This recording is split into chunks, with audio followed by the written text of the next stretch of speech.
موقع پر اس بات کو سمجھ لیں کہ ترجیح دنیا کو نہ دے، ترجیح آخرت کو، اللہ کی ذات کو۔ ہماری آخرت کس طرح ٹھیک ہو سکتی ہے، آخرت میں کامیاب کس طرح ہو سکتے ہیں، آخرت میں اللہ تعالیٰ کی رضا کیسے پا سکتے ہیں، اس کو ترجیح دینی چاہیے۔ نبی پاک صلی اللہ تعالیٰ علیہ وسلم کے بہت سارے صحابہ بڑی شانوں والے، ایک صحابی کا ہم آج ذکر کرنے جا رہے ہیں جن کا نام ہے حضرت ابو ذر غفاری رضی اللہ تعالیٰ۔ ہمارے صوفیاء تصوف میں ایک جملہ بولتے ہیں کہ تیرا تو فقر فقر ابو ذر ہے، یعنی جن کو صحیح درویش کہتے ہیں نا، صحیح درویش۔ مولا علی شیر خدا رضی اللہ تعالیٰ عنہ فرمایا کرتے دو ہی تو بندے ہیں جو رب کے رستے میں کسی شے کی پرواہ نہیں کرتے۔ حضور کون سے؟ فرمایا ابو ذر غفاری ہے اور دوسرے علی المرتضیٰ ہے۔ مولا علی فرمایا کرتے یہ نا مسلمانوں میں سے چوتھے یا پانچویں مسلمان ہیں۔ شروع سے ایک سلیم الطبع آدمی، کچھ لوگ طبعاً بڑے نفیس ہوتے ہیں، طبعاً اللہ کی طرف سے شروع سے ہی۔ ان کا جو قبیلہ تھا بنو غفار وہ راہزنی کرتا تھا، لوگوں کو لوٹ لیتا تھا۔ شروع میں یہ کام کیا لیکن جب کچھ لوگوں کی چیخیں کانوں میں گئیں تو چھوڑ دیا، فرمایا نہیں یار طبیعت نہیں مانتی۔ اور نبی پاک کا کلمہ پڑھنے سے پہلے ہی بتوں کی پوجا چھوڑ کے رب کی عبادت شروع کر دی۔ لوگ پوچھا کرتے تھے آپ عبادت تو کرتے تھے پر منہ کدھر کرتے تھے؟ فرماتے تھے جدھر وہ کرا لیتا تھا کر لیتے تھے۔ کسی نے انہیں بتایا کہ مکے میں ایک شخص ہیں جنہوں نے اعلان نبوت کیا ہے، آپ کی طرح کی باتیں کرتے ہیں۔ انہوں نے اپنے بھائی کو بھیجا، ان کا نام انیس تھا، پتہ کر کے واپس آئے، بھائی کہنے لگے ابو ذر، ان کا نام جندب ہے، اصل میں ذر ان کے بیٹے کا نام ہے اور کنیت سے زیادہ معروف ہیں، ابو ذر غفاری کہلاتے ہیں۔ فرماتے ہیں کہ بھائی نے آ کے بتایا کہ وہ نیکی کا حکم دیتے ہیں، برے کاموں سے منع کرتے ہیں، صلہ رحمی کا پیغام دیتے ہیں، لیکن لوگ سارے مخالف ہیں۔ یہ چیز بھی بڑی کاؤنٹ ہوتی ہے، اسے نہ کاؤنٹ کیا کریں۔ لوگوں کی ترجیحات بدلتی ہیں، صبح کچھ دوپہر کچھ شام کچھ، اسے نہ کاؤنٹ کریں۔ انہوں نے اس بات کو کاؤنٹ کر کے بتایا کہ لوگ ان کے جو ہیں نا وہ مخالف ہیں سارے۔ تو حضرت ابو ذر غفاری کہنے لگے مجھے تسلی نہیں ہوئی، میں خود جا کے پتہ کروں گا۔ کہتے ہیں مکہ شریف آیا تو کسی ایسے آدمی سے پوچھ بیٹھا، میں تو کچھ اور سمجھا تھا وہ کچھ اور نکلا۔ مکے والوں نے بڑا مارا۔ مکے پہنچ کے پہلی جو چیز ملی وہ مار کھانے کی تھی۔ اب میں ڈرتے کسی سے پوچھتا ہی نہ، بھوک بھی بڑی تھی، رہنے کو جگہ نہیں تھی، حرم شریف میں لیٹا رہتا تھا۔ میرے نصیب دیکھو، مجھے ایک شخص نے آ کے ہلایا، کہنے لگے اگر مناسب سمجھیں تو میں آپ کو دیکھ رہا ہوں کافی دیر سے، آپ کوئی پردیسی ہیں، آپ کا اپنا مہمان نہ بنا لوں؟ تو میں نے کہا آپ کا کیا نام ہے؟ کہنے لگے میرا نام ہے علی ابن ابی طالب۔ کہتے ہیں مولا کائنات گھر لے گئے، کھانا بھی کھلایا، جگہ بھی دی، سونے کو خدمت بھی کی، لیکن چونکہ میں تو پہلے ایک سے پوچھ کے مار کھا بیٹھا تھا، میں نے پوچھا نہیں میں کدھر آیا ہوں۔ رات رہے، اگلی رات بھی رہے، لیکن میں نے بتایا نہیں میں کس کام آیا ہوں۔ حضرت ابو ذر غفاری رضی اللہ تعالیٰ عنہ کہتے ہیں خود ہی مولا علی نے پوچھا بتا سکتے ہو کیسے آئے ہو؟ میں نے کہا رات رکھ لو گے؟ فرمایا بڑا کشادہ سینہ دیا رب نے مجھے، تو بات تو کر۔ کہنے لگے یار میں تو محمد مصطفیٰ کی زیارت کرنے آیا صلی اللہ تعالی علیہ وسلم۔ یہ بے نیاز لوگوں میں سے ہیں حضرت سیدنا ابو ذر غفاری۔ میں حضور کی زیارت کے لیے، حضرت علی کہنے لگے سویرے لے چلوں گا۔ انسان بزدل نہیں ہوتا، ہر انسان بزدل نہیں ہوتا، اور بلا وجہ ٹکراؤ کی پالیسی بنا لینا یہ بھی سیانے لوگوں کا کام نہیں۔ حکمت کے تقاضوں کے مطابق چلنا یہ بھی دلیر لوگوں کا ہی کام ہوتا ہے۔ حضرت مولا علی کہنے لگے صبح لے کے چلوں گا پر حالات ٹھیک نہیں، شرارتی لوگ ہر جگہ ہوتے ہیں، اگر کوئی شرارتیوں کا ٹولہ ملا نا جو کھڑا ہوگا جاسوسی کرنے کے لیے کہ حضور کی طرف کون کون جا رہا ہے، تو میں نیچے جھکوں گا جوتے کا تسمہ ٹھیک کرنے کے لیے، لیکن آپ نے نہیں کھڑے ہونا، آپ نے چلتے رہنا ہے تاکہ کسی کو شک نہ ہو۔ کہتے ہیں اس ترتیب سے حضرت علی مجھے لے کے گئے، میں حضور کی بارگاہ میں پہنچا۔ مولا علی کہتے ہیں بڑے بڑے لوگ سوال کرتے تھے پر یہ شروع سے سلیم الطبع تھے، مجھے کہہ لینے دینا، جنہوں نے ماننا ہوتا ہے وہ لمبے سوال کرتے ہی نہیں۔ مان جو لیا تو لمبے سوالوں کی ضرورت ہی کوئی نہیں۔ کہتے ہیں لوگ بڑے بڑے سوال کرتے تھے پر ابو ذر نے 2-3 باتیں ہی پوچھیں اور آگے جا کے کہنے لگے حضور ہاتھ بڑھائیں مجھے کلمہ پڑھائیں۔ نبی پاک صلی اللہ علیہ وسلم نے کلمہ پڑھایا، فرمایا باہر جا کے نا ابھی ذکر کرنا کہ تم مسلمان ہو گیا، یہ ماریں گے۔ عرض کی حضور انہیں مارنے دے، میں آیا بھی مار کھانے ہی ہوں۔ انہیں مارنے دے نا. پڑا فلک کو کبھی دل جلوں سے کام نہیں. داغ دہلوی نے کہا تھا پڑا فلک کو کبھی دل جلوں سے کام نہیں، اور جلا کے راکھ نہ کر دوں تو داغ نام نہیں. ماری تو کھانے آئے ہیں، مارنے دیں، کرنے دیں زور جتنا لگانا ہے لگانے دیں. باہر جا کے اعلان کیا، مکے والوں نے مارا، اتنا مارا کہ بے ہوش ہو گئے. پھر کسی نے بتایا کہ تم نے گزرنا بھی ہے ان کے علاقے سے، بنو غفار سے، پھر ان کا پتہ بھی ہے یہ لوگ بڑے سخت ہیں. پھر چھوڑا. تبن بڑے جلالی تھے، زاہد مزاج تھے. فرماتے تھے کہ جو تمہاری ضرورت سے زیادہ ہے وہ سارا صدقہ کرو. کنز کے معاملے میں ان کا رویہ یہ تھا. صرف حضرت صدیق اکبر کو کچھ نہیں کہا انہوں نے، باقی حضرت عمر جیسے آدمی کو بھی کھڑا کر کے کہہ لیتے تھے یہ مال کیوں رکھا ہوا ہے خزانے میں، بانٹتے کیوں نہیں سارا. اور جناب عثمان غنی رضی اللہ تعالیٰ عنہ کے ساتھ تو باقاعدہ کئی دفعہ اس موضوع پر گفتگو کی. وہ کہتے تھے کہ جب اللہ کہتا ہے قرآن میں کہ مال دولت جمع نہیں کرنی، تو وہ جو لوگ تھے وہ بھی بڑی شانوں والے تھے. وہ کہتے تھے کہ اللہ نے جب زکوٰۃ فرض کی تو مال جمع ہوتا ہے تو زکوٰۃ فرض ہوتی ہے نا. جب فطرانے کا کہا تو مال ہوتا ہے تو فطرانہ آتا ہے نا. تو آپ جو کہہ رہے ہیں وہ ٹھیک ہے، پر آپ اعلیٰ بات کر رہے ہیں تقوی کی، سارا بانٹو. تو حضرت ابو ذر غفاری کہتے تھے چلو ٹھیک ہے تمہاری بھی بات مان لیتا ہوں، پر یہ بتاؤ مدینے والے کا اپنا طریقہ کیا ہے. کہ بھائی حضور کا طریقہ تو وہی ہے جو آپ بتا رہے ہیں. تو فرمانے لگے پھر اس رستے نہ چلیں جو رستہ مدینے والے رسول کا ہے. اور حضور سے، نبی پاک سے عشق کرتے بڑا کھل کے. یہ صحابہ صفہ میں سے تھے. کلمے پڑھنے کے بعد چونکہ طبیعت جلالی تھی تو حضور نے بھیج دیا، فرمایا واپس جاؤ اپنے قبیلے میں تبلیغ کرو. واپس گئے، بھائی کو مسلمان کیا، والدہ کو مسلمان کیا، قبیلہ سارا مسلمان کیا، وہیں رہے. ہجرت مدینہ کے بعد آئے تبوک کے موقع کے قریب، اور حضور نے صحابہ صفہ میں رکھ لیا. نوکری کرتے مدینے والے رسول کی، دلیر آدمی تھے، بڑا قبیلہ تھا، پر ڈیوٹی کرتے، ڈیوٹی خدمت کرتے. ایک بیٹا تھا زار اس کا نام تھا، اس کی ڈیوٹی لگائی تم نے میرے نبی پاک کے اونٹ چرانے.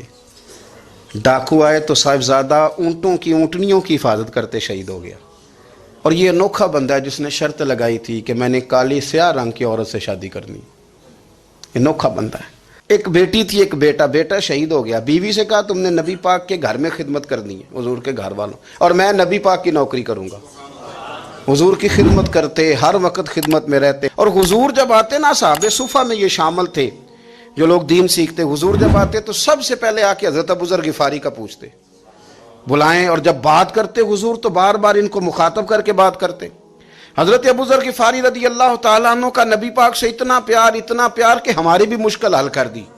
ابو داؤد شریف میں موجود ہے. ایک دن کہنے لگے یا رسول اللہ صلی اللہ علیہ وسلم، اگر کوئی بندہ کسی سے پیار بڑا ہی کرے پر اس جیسے عمل نہ کر سکے، کوشش کرے کرنا. لوگ ہمیں کہتے ہیں نا جی پیار بڑا، عمل بھی تو کرو نا. بھی کرنا چاہیے، پر انسان ہے نا، غلطی بھی تو ہو ہی جاتی ہے. اب ہم عمل نہیں کر سکتے تو تم ہمیں پیار بھی نہیں کرنے دو گے. مہربانی کرو، پیار تو کرنے دو نا. حضرت ابو ذر غفاری نے کہا، ابو داؤد شریف میں موجود ہے، یا رسول اللہ صلی اللہ تعالی علیہ وآلہ وسلم، حضور پیار بڑا کرے پر ان جیسے عمل نہ کرے تو حکم کیا ہے؟ تو حضور نے فرمایا پیار سچا کرے، اللہ قیامت کے دن جس سے محبت کرے گا نا اس کے ساتھ ہی دونوں کو اکٹھا فرما دے گا. تو حضرت ابو ذر نے فوراً کہا، حضور پھر مجھے آپ سے بھی بڑا پیار ہے، رب سے بھی بڑا پیار ہے. فرمایا فکر نہ کرنا، جنت میں اکٹھے ہی جائیں گے. اتنی محبت رسول پاک کی ذات کے ساتھ. حضور کی نوکری کرنا. ایک دن خدمت کرتے کرتے سو گئے. حضور مسجد میں آئے پتہ کرنے کہ ابو ذر آرام کر رہا ہے. یہ بھی مزہ ہوتا ہے، خیال رکھنا اپنے درویشوں کا، کیا کھایا کیا پیا، کہاں سوئے. حضور رات کو آئے، یہ سوئے ہوئے تھے. فرماتے ہیں حضور نے میرا انگوٹھا ہلایا، میں اٹھ کے بیٹھ گیا. حضور بھی میرے پاس بیٹھ گئے. اور میں ابو ذر بڑا پیار کرتے ہو، سونے آپ کو پتہ ہی ہے. کہا یار تو بڑی نوکری کرتا ہے، ایک دن وہ بھی آئے گا جس دن تجھے میری مسجد اور میرے شہر سے جانا پڑے گا، پھر کیا کرو گے؟ تو عرض کی حضور کسی کی طاقت ہے مجھے آپ کے شہر سے نکالے؟ میں تلوار نکال لوں گا. تو نبی پاک نے فرمایا تلوار نہ نکالنا، جہاں تمہیں بھیجا جائے چپ کر کے چلے جانا. حضور کب تک؟ فرمایا جب تک اللہ تیری اور میری ملاقات نہیں کرا دیتا، یعنی وصال تک. یہ واحد شخص ہیں کہ حضور کے وصال ظاہری کا وقت آ گیا تو فرمایا کوئی میرے ابو ذر کو بلاؤ۔ جب یہ آئے تو حضور لیٹے ہوئے تھے، یہ جھکے نبی پاک کی طرف، حضور میں حاضر ہوں، تو حضور نے پکڑ کے سینے کے ساتھ لگایا۔ میرے رسول پاک صلی اللہ علیہ وسلم کی خدمت میں ایک دفعہ عرض کرنے لگے حضور مجھے صوبے کا گورنر بنا دیں، تو نبی پاک نے فرمایا ابو ذر میں عہدے پسند نہیں کرتا، تو تمہیں بھی میں کہتا ہوں عہدہ نہ لینا، تمہیں بھی کہتا ہوں عہدہ نہ لینا۔ فرمایا ابو ذر میں جو چیز اپنے لیے پسند کروں گا تمہیں بھی اسی کا مشورہ دوں گا، تم بندے اچھے ہو پر یہ کام تمہارے بس کا نہیں ہے۔ بڑے زاہد آدمی میرے رسول کریم صلی اللہ تعالی علیہ وآلہ وسلم نے ان کے بارے میں فرمایا جس طرح نبیوں میں حضرت عیسیٰ علیہ السلام ہوئے، حضرت عیسیٰ دیکھیں نا، انبیاء میں اللہ تعالیٰ نے ہر قسم کی عظمت نبیوں کو دی۔ جناب سلیمان علیہ السلام کا تو تخت بھی ہوا میں اڑتا تھا، جن تک تابع دار تھے، اور نبیوں میں حضرت عیسیٰ بھی ہیں جن کے پاس گھر بھی کوئی نہیں، شادی بھی کوئی نہیں کی، اینٹ سرانے رکھ کے تکیہ بناتے، ایک ان کے پاس کنگھی تھی اور ایک پیالہ تھا۔ دیکھیں جو بندہ نیک ہو نا وہ بھی نیک ہیں، اللہ کے نبی ہیں، آپ اپنا تقوی مسلط نہیں کریں گے، جو وہ کر رہے ہیں وہ بھی مخلص ہو کے کر رہے ہیں۔ حکومتیں جو چلانی ہیں تو وہ کس نے چلانی ہے؟ اگر نیک بندے نہیں آئیں گے تو غلط لوگ آئیں گے، قوموں پہ ظلم کریں، وہ بھی اپنی جگہ ٹھیک ہے، لیکن یہ جو کر رہے ہیں یہ بات بھی اپنی جگہ بالکل ٹھیک ہے۔ ہم پتہ کیا کرتے ہیں، ہم چیزوں کو مسلط کرتے ہیں، ایک دوسرے پر مسلط نہیں کریں چیزوں کو۔ آپ جو کر سکتے ہیں، جو رستہ آپ کو صحیح لگتا ہے اختیار کر لیں، یہی تو ہمارے دین کا حسن ہے کہ سارے رستے واضح کر کے ہمیں دکھاتا ہے۔ حضرت عیسیٰ علیہ السلام نے ایک دن دیکھا کہ ایک بندہ نا انگلیوں کے ساتھ اپنے بال سیدھے کر رہا ہے، تو آپ نے فرمایا یار کنگھی کے بغیر بھی کام چل سکتا ہے، کنگھی بھی خیرات کر دی۔ دیکھا ایک بندہ ہاتھ کا تکیہ بنا کے لیٹا ہے، تو فرمایا اینٹ بھی دے دو کسی کے کام آ جائے گی۔ ایک دن دیکھا کہ ایک بندہ نا یوں چلو میں پانی پی رہا ہے، فرمایا پیالہ بھی رہنے دو، اس کے بغیر بھی کام چل ہی جاتا ہے۔ جناب عیسیٰ کا یہ زہد تھا۔ میرے نبی پاک علیہ السلام نے فرمایا جس نے جناب عیسیٰ کا زہد دیکھنا ہو وہ میرے ابو ذر غفاری کو دیکھے، ان کو دیکھے، یہ دنیا میں جناب عیسیٰ کے زہد کے مطابق چلتے پھرتے ہیں۔ ساری زندگی دولت کو، مال کو پسند نہیں کیا۔ جہاں رہتے تھے ایک گورنر صاحب نے 300 دینار تحفے میں بھیجے، تو ایک ہوتا ہے نا بندہ کہتا نہیں نہیں ضرورت نہیں، اور حضور سید عالم صلی اللہ علیہ وسلم نے حضرت عمر سے فرمایا تھا جو خود بخود آ جائیں وہ قبول کر لو اللہ کی طرف سے، لیکن ان کا رنگ فقیری والا تھا اور تھوڑا انوکھا تھا۔ 300 دینار آئے تو فرمانے لگے اسے جا کے کہو تمہیں کوئی اور بندہ نہیں ملا دھوکہ دینے کے لیے، میرے گھر ہی مال بھیج دیا ہے۔ فرمانے لگے میرے پاس گدھا ہے سواری کرنے کے لیے، میرے پاس بکریاں ہیں دودھ پینے کے لیے، میرے پاس ایک چادر اضافی ہے سامان میں سے، میں تو ڈرتا ہوں کہ رب کہیں اس چادر کے بارے میں سوال نہ پوچھ لے، اور تم ہو کہ میرے پاس یہ لے کے آئے ہو۔ حضرت عثمان غنی کے پاس جا کے کہا کرتے کتنا لوگوں کے پاس پیسہ آ گیا ہے، ہر بندے کے گھر میں مال ہے، یہ کیا ہو رہا ہے، لوگوں سے کہیں خرچ کرے غریبوں پہ۔ حضرت عثمان غنی فرمانے لگے تمہیں تو خوش ہونا چاہیے کہ میرے دور میں لوگ خوشحال ہو گئے ہیں۔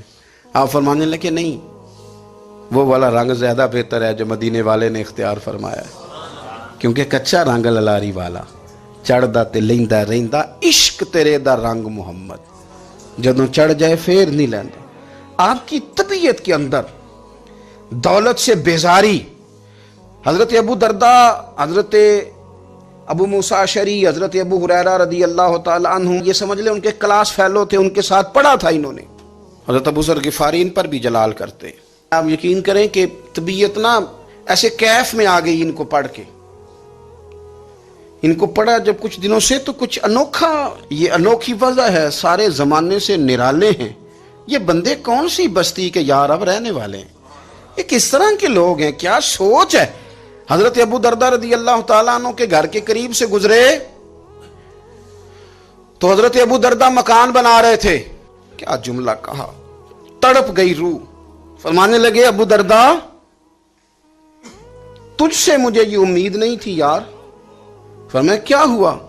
فرمانے لگے اب تیرا مکان بنانے کے لیے بھی اللہ کے بندوں کی پشتوں پر اینٹیں رکھی جائیں گی، تیرا مکان بنانے کے لیے رب کے بندوں کی پشتوں پر اینٹیں تیرے لیے۔ حضرت ابو درداء نے گردن جھکا لی، فرمایا یار جہاں تو ہے نا تو بالکل ہی ٹھیک کہتا ہے۔ کیوں؟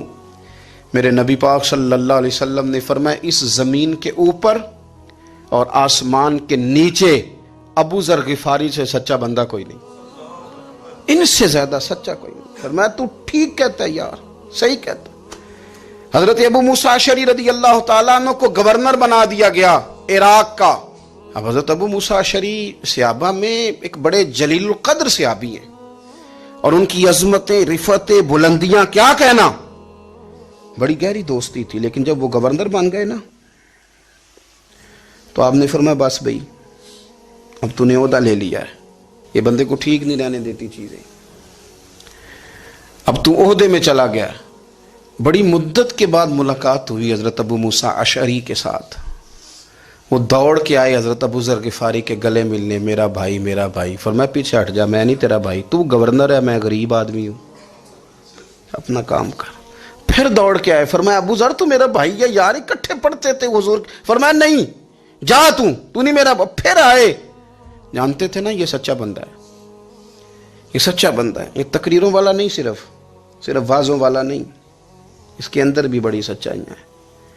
قریب آئے، آ کے کہا یار تو میرا بھائی ہے، میرے سینے لاگ۔ فرمانے لگے تو تیسری بار آیا ہے، مومن ہے، میں منہ نہیں موڑ سکتا، پر پہلے مجھے بتا گورنر بننے کے بعد تو نے مکان کتنے بنائے، باغ کتنے لگائے، چکیاں کتنی لگائیں، کتنے تو نے چیزیں بنائی ہیں، پہلے بتا۔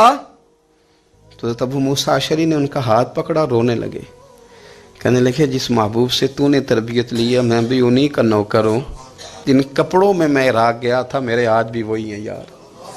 کیا بات کرتا ہے تو، میرے وہی ہیں۔ مجھے بتا اگر یہ عہدے خدمت کے ہم نہیں لیں گے تو پھر کیا ظالموں کو دیں گے، غیروں کو دیں گے؟ نہ کر، کچھ نہیں بنایا۔ حضرت سیدنا ابو موسیٰ اشعری رضی اللہ تعالیٰ عنہ روئے، اور جب کہا نا کوئی شے نہیں میرے پاس، تو فرمایا اچھا چل آ جا، پھر سینے لگ جا، تو واقعی میرا بھائی ہے۔ پھر حضرت ابو ذر غفاری نے محبت فرمائی، وہ درویشی، وہ فقیری، وہ سادگی، وہ نورانیت، وہ دل کے ساتھ اندر۔ ہمارے تو بہت سارے لوگ ہیں جو کہتے ہو کہاں لے جانا ہے مال، کیا ضرورت ہے مال کی، ہر وقت مال کی مخالفت کرتے ہیں، لیکن دل ان کا کہتا ہے کہ آئے صحیح، کسی طریقے سے پہنچے صحیح۔ حضور نے فرمایا بعض لوگوں کی زبانیں شہد سے زیادہ میٹھی، دل بھیڑیے سے زیادہ خطرناک۔ اوپر سے کہہ کچھ رہے ہیں، اندر حالات کچھ اور ہیں۔ لیکن حضرت ابو ذر غفاری رضی اللہ تعالیٰ عنہ دوری دولت سے، آپ فرماتے کیوں ہیں لوگوں کے پاس مال، کس لیے اتنا مال جمع کیا ہے؟ کیا ساری غریبی ختم ہو گئی ہے، غربت مٹ گئی ہے ساری، کیوں لوگ مال بناتے ہیں؟ ایک اور آپ کی کلاس فیلو تھے جو بصرے کے گورنر بنے، عبداللہ بن عامر رضی اللہ تعالیٰ۔ ایک صاحب سے ملاقات ہوئی، جناب نافع تائی ان کا نام تھا، تو حضرت ابو ذر غفاری سے وہ بڑے شوق سے ملنے آئے، حضور کے صحابی سمجھ کر کے۔ فرمایا کہاں کے رہنے والے ہو؟ کہا میں تو بصرے کا رہنے والا ہوں۔ فرمایا وہاں میرے ایک کلاس فیلو ہیں عبداللہ بن عامر، کہا وہ تو آج کل گورنر ہیں۔ فرمایا میرا ایک پیغام دے دو گے اس کو جا کے؟ کہا حضور دے دوں گا۔ فرمایا اس سے جا کے کہنا تو گورنر بن کے بھی زندہ ہی ہے، اور میں پانی کا پیالہ پیتا ہوں، کھجور کھاتا ہوں، اور رب کی عبادت کرتا ہوں، میں بھی تو زندہ ہی ہوں نا، تو بھی زندہ ہی ہے، اس سے آگے کچھ نہیں ہے۔ اور میں کھجور کھاتا ہوں، پانی کا پیالہ پیتا ہوں، میں بھی تو زندہ ہوں نا۔ اللہ اکبر۔ نافع تائی کہتے ہیں اس پیغام کی سمجھ نہیں آئی، لیکن میں لے کے گیا، عبداللہ بن عامر سے میری ملاقات ہوئی، تو میں نے کہا جی ایک پیغام دینا ہے، تو انہوں نے کچھ توجہ نہیں کی۔ جب میں نے بتایا نا کہ حضرت ابو ذر غفاری کا پیغام ہے، تو ان دونوں آنکھیں کھول دیں، کہنے لگے جلدی بتاؤ انہوں نے کیا کہا ہے۔ فقر اور درویشی کے رستے پہ چلنے والوں کے امام سیدنا ابو ذر غفاری نے کیا کہا ہے؟ تو کہتے ہیں مجھے پاس بٹھا لیا، شفقت فرمائی، کہنے لگے اب بتاؤ انہوں نے کیا کہا ہے؟ تو عرض کرنے لگے انہوں نے کہا ہے کہ تو گورنر ہے، تو بھی زندہ ہے، اور میں کھجور کھاتا ہوں، پانی پیتا ہوں، رب کو یاد کرتا ہوں، میں بھی تو زندہ ہی ہوں نا۔ کہنے لگے ایک دفعہ پھر کہہ۔ کہا انہوں نے کہا تھا کہ میں کھجور کھاتا ہوں، پانی پیتا ہوں، عبادت کرتا ہوں، میں بھی تو زندہ۔ کہا ایک دفعہ پھر کہہ۔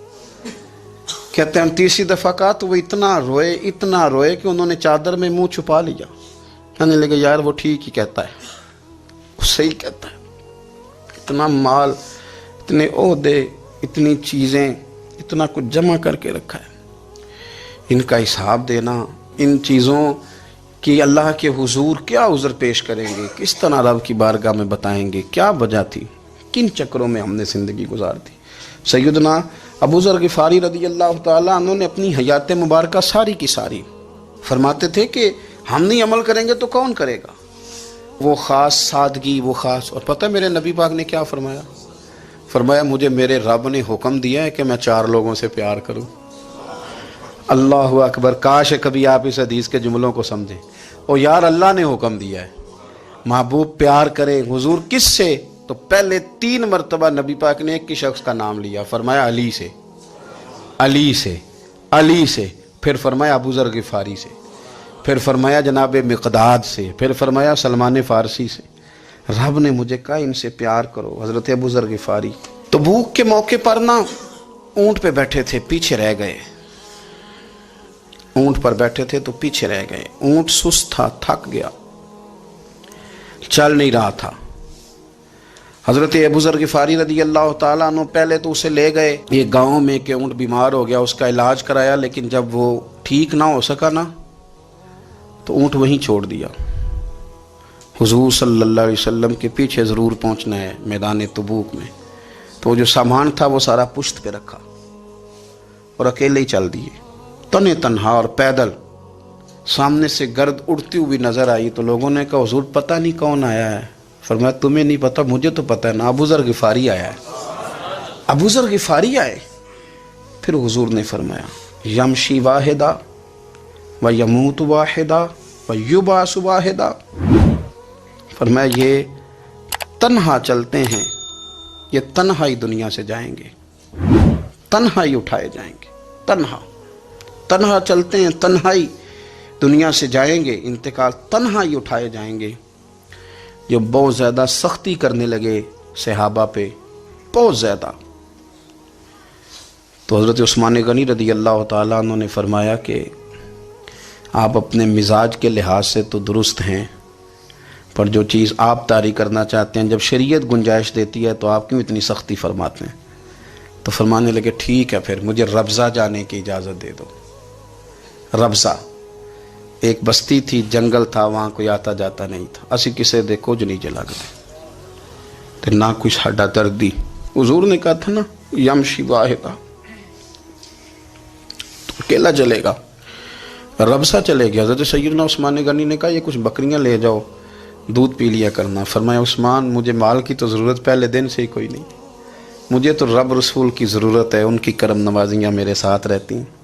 تشریف لے گئے، وہاں تنہا کھجور کے خشک ٹکڑے کھاتے، عبادت کرتے، اللہ کو یاد کرتے۔ بڑے بڑے لوگوں نے آ کے کہا کہ ابو ذر آپ کی بڑی شان ہے، ہمارے ساتھ چلیں۔ فرمایا چھوڑو، کہاں منشور ہم اور کہاں ہنگامے محبت کے، ایک حجرے میں رہتے ہیں خدا کو یاد کرتے ہیں، ضرورت کوئی نہیں، جہاں ہوں نا وہاں میں ٹھیک ہوں، حاجت نہیں۔ وصال کا وقت آ گیا، دنیا سے جانے کا ٹائم آ گیا، اکیلے ہیں، بیوی ہے اور بیٹی ہے، جنگل کا علاقہ ہے، حج ہو گیا، رستے بند ہو گئے، بیمار ہو گئے۔ اپنی اہلیہ کو بلا کے کہنے لگے اب میں بچوں گا نہیں، اب جانے کا وقت آ گیا ہے۔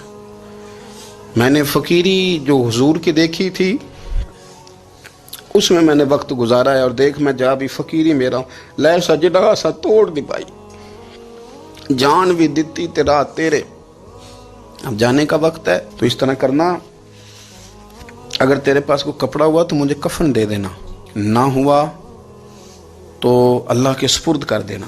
کہا ہم 2 عورتیں ہیں، جنازہ غسل کفن۔ فرمایا رب جماعت بھیجے گا میرے لیے، لوگ آئیں گے، میرے نبی پاک نے مجھ سے وعدہ کیا تھا آئیں گے نا لوگ۔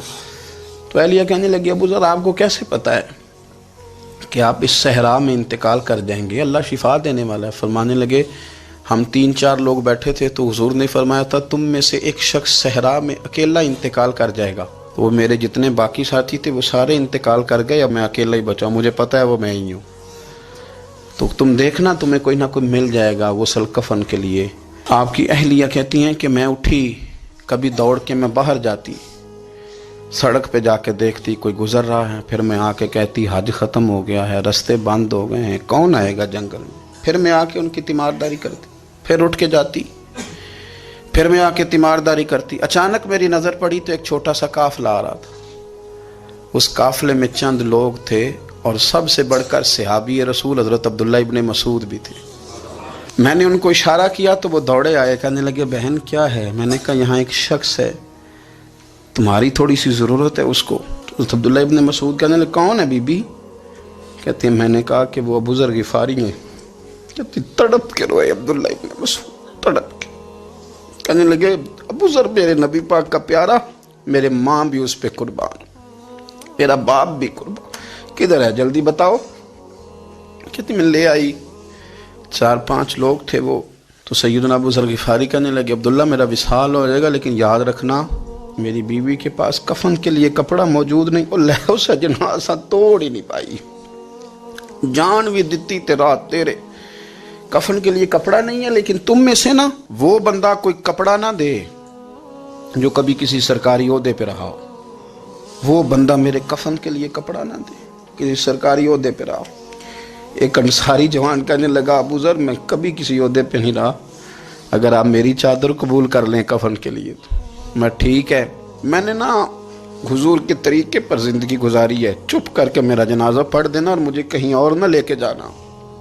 اسی کسی دے کچھ نہیں جو لگتے تو نہ کوئی ساڈا دردی یہیں کسی صحرا میں جنگل میں یہیں کوئی قبر کھود کے مجھے دفن کر دینا, مجھے جانے نہیں ہے کسی جگہ. حضرت عبداللہ ابن مسعود رضی اللہ تعالیٰ عنہ نے جنازہ پڑھایا اور اس درویش کو جو 5ویں یا 4تھے مسلمان ہیں ان کو وہاں دفن کیا. جب خبر پہنچی نا مدینے تو سب سے زیادہ آنسو مولا علی نے بہائے, سب سے زیادہ حضرت علی نے. لوگوں نے کہا اتنا کیوں روتے ہو؟ فرمایا 2 ہی تو بندے تھے جو اللہ کے راستے میں کسی کی پرواہ نہیں کرتے تھے, اب ایک ہی رہ گیا ہے.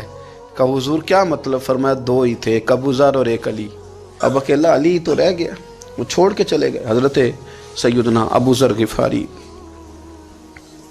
رضی اللہ تعالیٰ عنہ اس عظیم شخص کا نام ہے. سردار قبیلے سے تعلق تھا, بڑے بہادر تھے, پر حضور کو فقیری میں دیکھا تو پھر زندگی اسی فقیری میں گزار دی, اسی فقیری میں, اسی طریقے میں وفا کر کے نا اسی رنگ میں گزار دی, انہی نقشوں پہ رہے. اگرچہ جائز تھا, بڑے بڑے لوگ تھے, بڑے بڑے لوگ تھے. حضرت عبد الرحمن ابن عوف بڑا مال تھا, حضور نے ان کو جنتی کہا, ان کے پیچھے نماز پڑھی, سب ٹھیک تھا. پر فرماتے تھے یار میں انکار نہیں کرتا, پر میرے نبی نے فقیری کی, حضور نے ایک وقت کھایا ایک وقت بھوک کاٹی, تم کس طرح بھر بھر کے پیٹ کھاتے ہو, تم کس طرح اتنی آسانیاں دیکھتے ہو. حضرت ابو ذر غفاری فرماتے تھے مجھے میرے نبی پاک نے 6 باتوں کی وصیت کی تھی. اپنے بچوں کو بھی بتاتے تھے, دوستوں کو بھی 6 باتوں کی حضور نے وصیت کی تھی. سب سے پہلے حضور نے فرمایا تھا ابو ذر مسکینوں سے محبت کرتے رہنا. دوسرا نبی پاک صلی اللہ علیہ وسلم نے فرمایا تھا جب بھی دیکھنا نیچے والوں کو دیکھنا, اوپر والوں کو نہ دیکھنا. مالداروں جاگیرداروں پہ توجہ نہ کرنا, ذہن خراب ہوگا. نیچے دیکھنا, غریبوں کی طرف توجہ رکھنا. تیسرے نمبر پر نبی پاک صلی اللہ علیہ وسلم نے فرمایا تھا ہر حال میں حق بات کہنا اگرچہ وہ کڑوی ہو. چوتھے نمبر پہ میرے محبوب نے فرمایا تھا اللہ کے معاملے میں کسی کی پرواہ نہ کرنا, کوئی کیا کہتا ہے کہتا رہے, تم رب کے رستے پہ چلتے رہنا, ملامت کی پرواہ نہ کرنا. اور 5ویں نمبر پر میرے نبی پاک نے مجھ سے کہا تھا اگر رشتہ دار تجھ سے تعلق توڑیں بھی نہ تو جوڑ کے رکھنا, صلہ رحمی نہ چھوڑنا.